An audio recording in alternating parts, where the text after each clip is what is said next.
name's Mabel, and I decided to do gnocchi for my food presentation, which is a traditional Italian dish, usually found in North Italy for reasons that we'll get to later.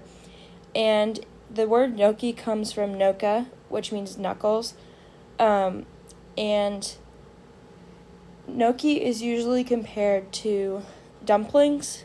It's like a smaller dumpling, so if you're wondering, like, if you're trying to compare it to something in your mind, that's what a lot of people compare it to. It dates back to the 16th or 17th century, the potato version at least. Before the potato version was created, other forms of gnocchi were being made, but the potato form became the most popular when it was developed and is what we traditionally think of as gnocchi now. And in northern Italy, the climate was cooler, which made it easier for potatoes to grow, so it's most popular in that region. In Italy, poor people or peasants would eat gnocchi due to it being like inexpensive and filling. And along that line, when gnocchi made its way to Argentina, the 29th of every month became a gnocchi day, because traditionally payday in Argentina would be the first of the month. So they were trying to make their paycheck last to the end of the month and would usually have gnocchi on the 29th, again being inexpensive and filling for their family. And now the 29th is gnocchi day, and it's considered good luck to have gnocchi on the 29th. So for its ingredients, gnocchi is made of potato, flour, salt, and sometimes eggs. I found some recipes with and some recipes without. I couldn't decide whether or not eggs were traditional or not. Some made it seem like they were, and some made it seem like they were not traditional. I think from what I've gathered that eggs are a binding ingredient that is make it easier to make gnocchi if you're first trying to make gnocchi. So I guess I'd like to actually try it both ways and see which one is easier or better. And as for the toppings, it depends on where you are in Italy, or now the world, I guess, what pasta sauce goes on the gnocchi. In northern Italy, it's traditional for them to just add butter and Parmesan, or extra virgin olive oil. I also saw was a very popular thing to add to the gnocchi. But in Verona, it is traditionally served with a tomato sauce. So it definitely depends on where you go, what you're going to get on top of your gnocchi. And for the nutrition composition, this is the nutrition for 1 cup of gnocchi made with potato, flour, and eggs. And so you can see that it's very high in carbs with 52 grams. And it has some protein, probably due to the eggs. And the other nutrients are not very high. It's definitely high in calories, considering that this doesn't have anything else added to it. Sometimes now you'll find like meat added to it, or something like that, which would add calories. So its nutrition composition, it can be relatively high in calories and definitely high in carbohydrates. So for its relationship to disease, it usually, like we just talked about, all forms of pasta have carbs and low amounts of nutrients, which is also true with gnocchi.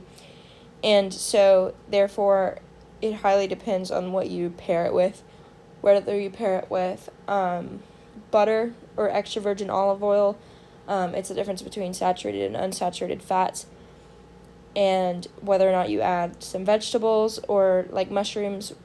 Sometimes pine nuts, mushrooms, and other things like that will be added to gnocchi, again, depending on where you go in Italy or around the world.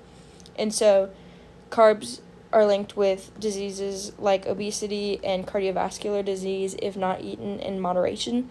So if you're eating high amounts of carbs and gnocchi all the time, then some problems may arise. But if you have gnocchi every once in a while and eat healthy for the rest of the time, then these diseases may not become a problem.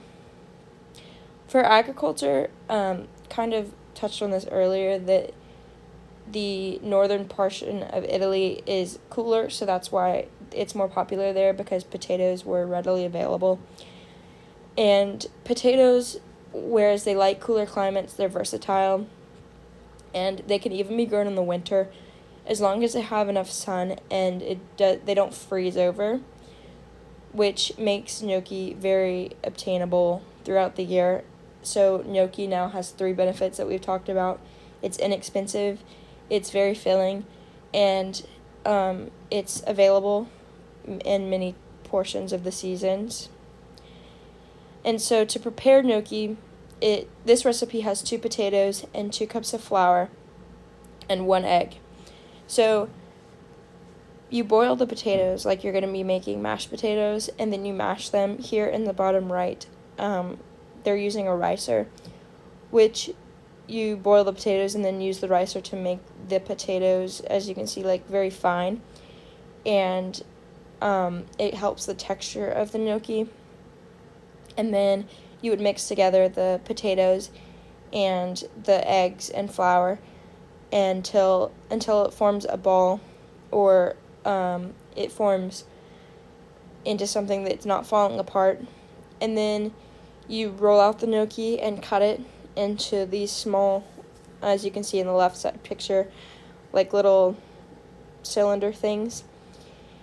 And add, in this picture as well, you can see the lines. Traditionally that was added so that like sauce attached to the gnocchi better, and you would get like a good taste with each piece of gnocchi. And then after the gnocchi is formed, you would boil it just like you would boil normal pasta with salt in the water, and do it for only 3 to 5 minutes, which is less than normal pasta, and the gnocchi will float to the top when it's done boiling. And for tasting, I really liked the gnocchi I had. It was really like fluffy and pillowy, and I've tried making other pasta before, like regular pasta at home, and I'm definitely interested in trying to make gnocchi, because I feel like it would be very difficult trying to obtain the texture of gnocchi. I feel like if you handled the dough too much, it may become dense. And then I had it with tomato sauce, and it was really yummy. Here's the gnocchi, and here are my references.